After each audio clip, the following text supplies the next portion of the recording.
تراویح کی 8 رکعت اور 20 رکعت کی تفصیل بتائیں، مسجد نبوی میں کتنی رکعت پڑھائی جاتی ہیں؟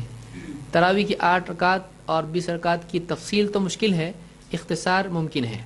تراویح کی 8 رکعت اللہ کے نبی صلی اللہ علیہ وسلم سے ثابت ہیں، بخاری مسلم کی حدیث میں اور عام کتب احادیث میں، یہاں تک کہ امام محمد کی موطا میں بھی یہ حدیث ہے کہ اللہ کے نبی صلی اللہ علیہ وسلم رات میں 11 رکعت سے زیادہ نماز نہیں پڑھتے تھے، رمضان وغیر رمضان میں۔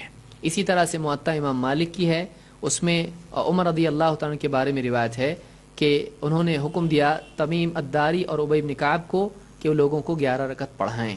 اس کے علاوہ بھی روایتیں موجود ہیں، ابن حبان کی اور اسی طرح سے ابن خزیمہ کی روایت میں حضرت جابر کی روایت ہے، اللہ کے نبی صلی اللہ علیہ وسلم نے ان 3 راتوں میں 11 رکعتیں پڑھائی تھیں، اور بھی اس کے علاوہ دلائل دیے جا سکتے ہیں۔ تو اس سے یہ 8 رکعت یعنی 11 رکعت کی دلیل ملتی ہے۔ 20 رکعت کی دلیل ایک تو ابن ابی شیبہ کی روایت ہے جس میں 20 رکعت پڑھنا نبی صلی اللہ علیہ وسلم کا ثابت ہوتا ہے، لیکن روایت کے وجود کے اعتبار سے، ثبوت کے اعتبار سے نہیں، اس کی وہ روایت معتبر نہیں ہے۔ تقریباً سارے علماء نے اس روایت کو ضعیف، بلکہ بعض نے موضوع کو کہا ہے، تو یہ ثابت روایتیں نہیں ہیں۔ اسی طرح سے صحابہ سے بھی جو روایتیں ثابت ہیں وہ یعنی آئی ہیں وہ بھی ثابت نہیں ہیں۔ تابعین کا عمل اس میں ملتا ہے کہ انہوں نے 20 پڑھی، تو تابعین کا عمل صرف 20 کا نہیں ملتا ہے۔ امام عینی کہتے ہیں، علامہ عینی جو حنفی مانے جاتے ہیں، وہ کہتے ہیں اپنی کتاب عمدۃ القاری میں، اس میں کافی اختلاف ہے اور امت میں 10 قول اس کے ہیں، 11 بھی ہے، 16 بھی ہے، 20 بھی ہے، 24 بھی ہے، 28 بھی ہے، 36 بھی ہے، 39 بھی ہے، 41 بھی ہے، 47 بھی ہے۔ تو اب ایک عدد اس کا کوئی ہے نہیں، تو امت میں سارے عمل اس کے ملتے ہیں۔ تو تابعین سے 47 رکعت بھی ملتی ہے۔ تو کوئی آدمی یہ اگر کہتا ہے کہ بھائی آپ کو 20 بھاری اس لیے آپ 11 پڑھتے ہو، ہم یہ کہہ سکتے ہیں صحیح آپ کو 47 بھاری اس لیے آپ 20 پڑھتے ہو، تو یہ کم زیادہ کا مسئلہ نہیں ہے۔ اور پھر کوئی آدمی کہے جب اتنا اختلاف ہے تو کرے کیا، تو ہم کہتے ہیں کہ وہی کریں جو اللہ کے نبی صلی اللہ علیہ وسلم کرتے تھے۔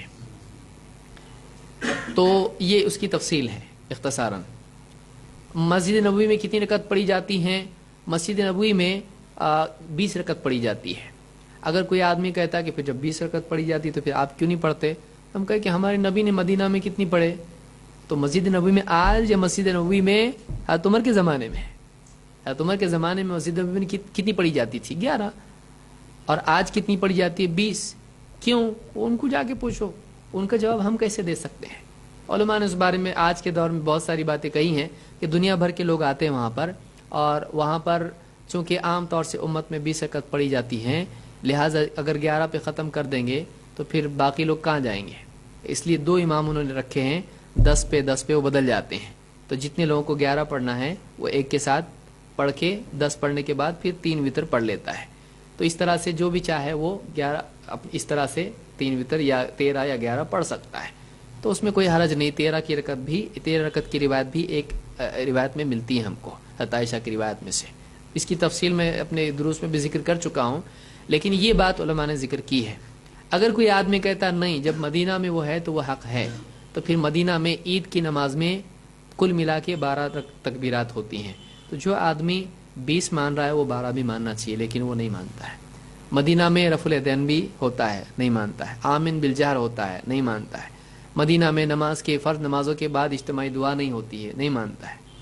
پھر جو آدمی مدینہ کو دلیل بنائے وہ اپنے دل کے حساب سے نہ بنائے، پھر ساری چیزوں کو بنائے، تب بات سمجھ میں آئے گی۔ اپنی مرضی کی باتوں کو دلیل بنانا اہل ہوا کا طریقہ ہے، خواہش والوں کا طریقہ ہے، علم والوں کا نہیں۔ اور مدینہ کو دلیل بنانے کی بجائے مدینے والے کو دلیل بنائے تو کتنا اچھا۔